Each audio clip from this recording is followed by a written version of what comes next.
नमस्कार पशुपालक भाइयों। डेयरी फार्म यूट्यूब चैनल में एक बार फिर से आप सभी का वेलकम करता हूँ। दोस्तों, पूरे भारत में अभी जो कड़कड़ाती हुई ठंड का मौसम चल रहा है, तो हमारे पशुओं के साथ कुछ समस्याएं देखने को मिलती है। जैसे दूध में गिरावट आना, पशुओं का खाने में रुचि न रखना, मतलब कि कम फीड ले पाना, दस्त लग जाना।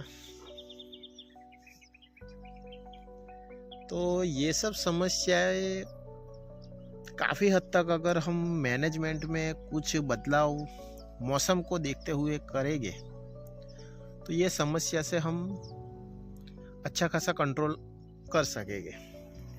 तो कुछ ऐसे 11 टॉपिक्स है जिस पे आज हम डिस्कस करेंगे, और छोटा पशुपालक से लेके ये बड़े पशुपालक के लिए भी ये सभी टॉपिक काफ़ी महत्वपूर्ण होने वाले हैं। तो वीडियो में बने रहिए। हमारे पशुओं को ठंड से किस तरह बचाया जाए, उस पे हम वीडियो में बात करने वाले हैं। तो सबसे पहले बात करते हैं तो पशुओं के रहने की जो भी जगह है, चाहे आप खुले में रखते हो या शेड में, तो उसको कम से कम गीला होने दें। ऐसी व्यवस्था करें, मतलब कि गीले में अगर पशु बैठेगा उठेगा तो उसका बॉडी टेम्परेचर हल्का सा भी नॉर्मल कंडीशन के हिसाब से थोड़ा ज़्यादा कम होगा, तो उसे ठंड ज़्यादा लगेगी। तो पशु आवास को सूखा हुआ रखने की कोशिश करें। पॉइंट नंबर 2 है, पशु आवास को सुबह या शाम से जो पशुपालक अपने शेड की सफाई करते हैं, धुलाई करते हैं और पशुओं को नहलाते हैं, खास करके विदेशी काउस जिनके पास होती है, एचएफ या जर्सी, तो वो लोग अपना शेड्यूल फिलहाल चेंज करें और दोपहर के समय में शेड की सफाई या पशुओं को नहलाना पसंद करें। सुबह या शाम के वक्त वैसे भी टेम्परेचर डाउन होता है, और उस समय अगर आप उसे नहलाओगे तो ज़्यादा ठंड लगने की वजह बनेगी, ये आपकी गलती। तो थोड़ा समय के हिसाब से अपने रूटीन में बदलाव करें, इससे भी आपको अच्छी खासी राहत मिलने वाली है। पॉइंट नंबर 3 है, ज़्यादातर शेड्स में हम देखते हैं कि फ़िलहाल एलईडी लाइट लगी हुई है रात में रोशनी के लिए, और ये होनी भी चाहिए क्योंकि इसमें पावर कंजप्शन कम लगता है, मतलब कि यूनिट की खपत बहुत कम होती है। तो हमारे बिल, लाइट का जो बिल आता है उसमें काफ़ी राहत होती है। लेकिन आपको इस मौसम में जो पहले मिलते थे जो बल्ब जो पीली रोशनी प्रदान करते थे,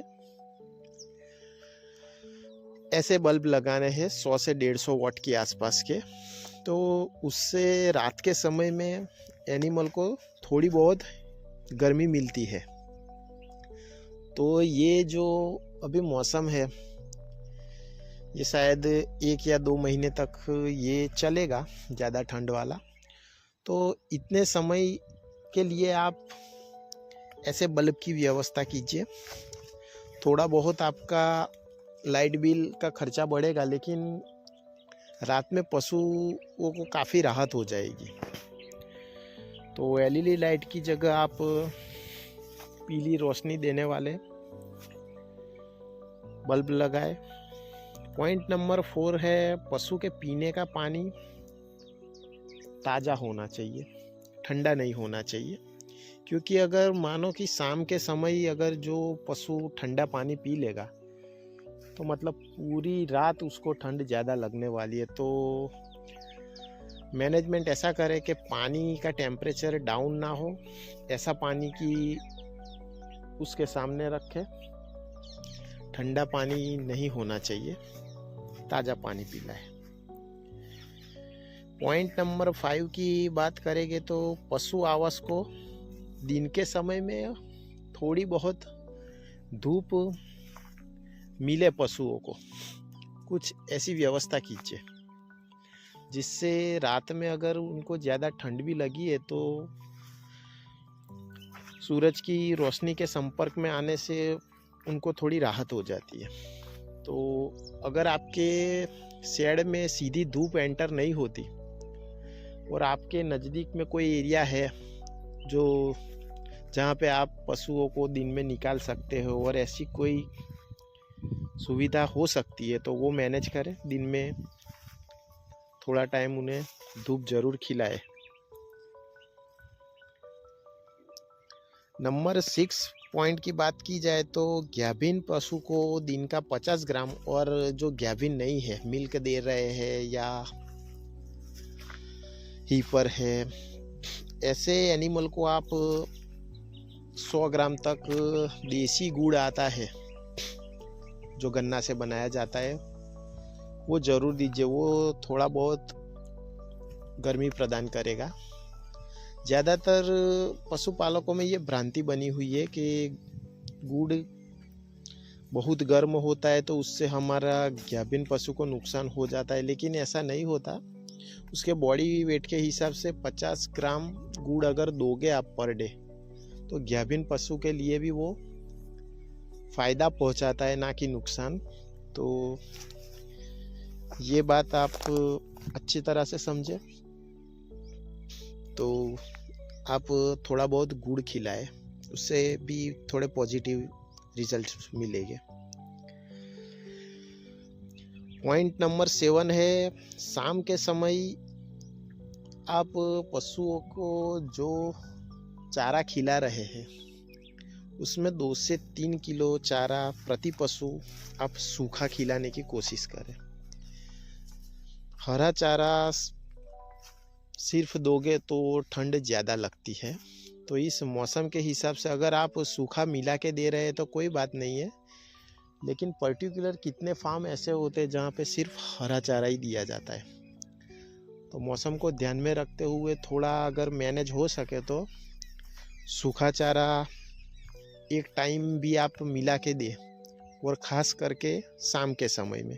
दोनों टाइम अगर आप नहीं दे सकते तो कोई बात नहीं, लेकिन शाम के समय दे तो रात में उस सूखे चारे के वजह से पशुओं का बॉडी टेम्परेचर में थोड़ी बहुत गर्मी प्रदान जरूर होती है। नंबर 8,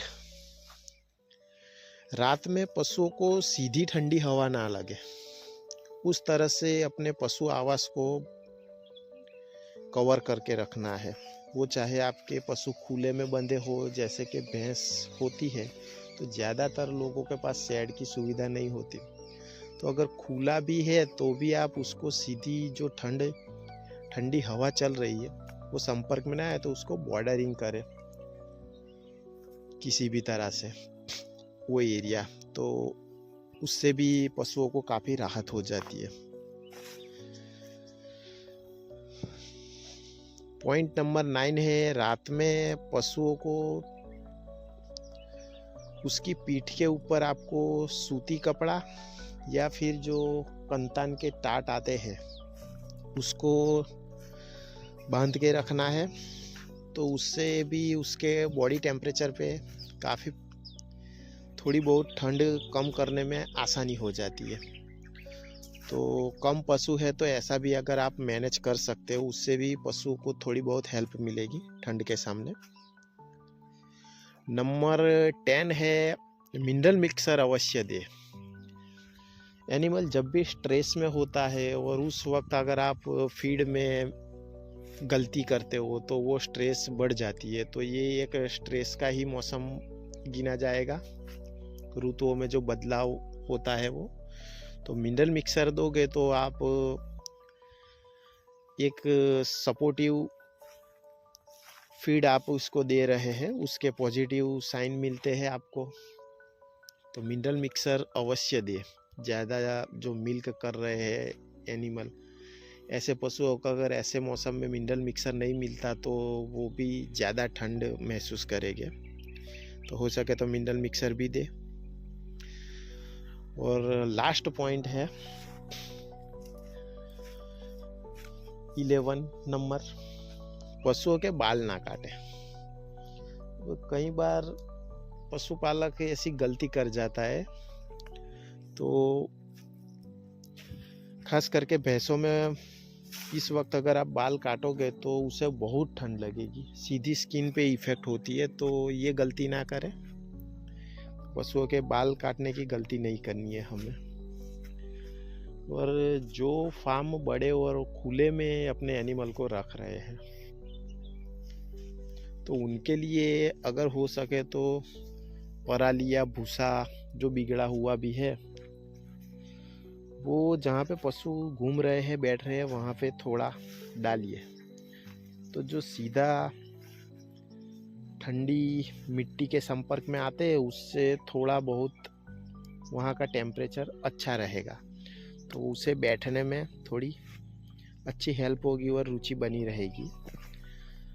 तो वन टाइप वो कुछ घास चारे का बेड समझो, ऐसी चीज़ बनानी है हमें, तो वो भी थोड़ी बहुत हेल्प करेगा। तो वीडियो में फ़िलहाल इतनी ही जानकारी है। नेक्स्ट टॉपिक हम जो हमारी सीरीज़ चल रही है उसके ही हिसाब से एक अच्छे बुल की डिटेल्स देने वाले हैं। तो धन्यवाद। अगर वीडियो आपको अच्छा लगा हो तो आपके नज़दीकी या संपर्क में जो भी पशुपालक हैं उनको ज़रूर शेयर कीजिए। शायद हमारी एक शेयर से किसी छोटे पशुपालक की हेल्प हो जाए। तो धन्यवाद।